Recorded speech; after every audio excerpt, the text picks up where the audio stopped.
Welcome to the fastest way to learn data structures and algorithms. Today, we are mastering LeetCode 530. Minimum absolute difference in a binary search tree. This is a brilliant problem that tests your understanding of BST properties. Let's look at the goal. We are given a binary search tree, and we need to find the smallest absolute difference between the values of any two nodes. It might seem like we need to check every single pair, but there is a secret property we can use. Think of it like the sorted gem trail. In a BST, gems on the left are always lighter, and gems on the right are always heavier. If we walk this trail from the lightest gem to the heaviest, the gems closest in weight must be sitting next to each other in our path. We just need to keep a notebook of the smallest gap we have seen so far. To solve this efficiently, we will perform an in-order traversal of the BST. Since an in-order traversal visits nodes in sorted order, the minimum absolute difference must sit between two adjacent elements.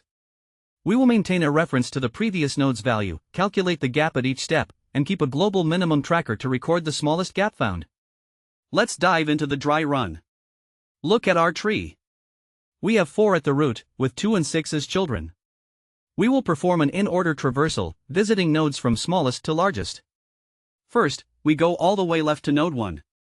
Our notebook is empty, so we just remember this value, 1. Next, we move to node 2. The gap between 2 and our previous value, 1, is exactly 1. This is our new record. Now, we visit node 3. The gap between 3 and 2 is also 1. Our record stays at 1. Moving up to the root, node 4. The gap between 4 and 3 is 1.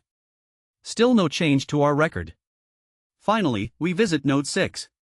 The gap between 6 and 4 is 2. Since 1 is smaller than 2, our record remains 1. And we are done. The minimum absolute difference is 1. Now, let's look at the Python implementation. We use a recursive function to perform the in-order traversal.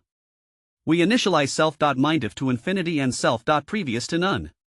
Inside our DFS, we first go left. Then, we process the current node. If self.previous exists, we update self.mindIf with the gap between the current node and the previous one. We then update self.previous to the current node, and finally, we go right.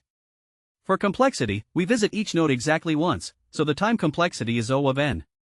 The space complexity is O of h, where h is the height of the tree, due to the recursion stack. Master this pattern, and you will handle BST problems with ease. Save this video for your revision, and follow Leo Academy for more premium guides.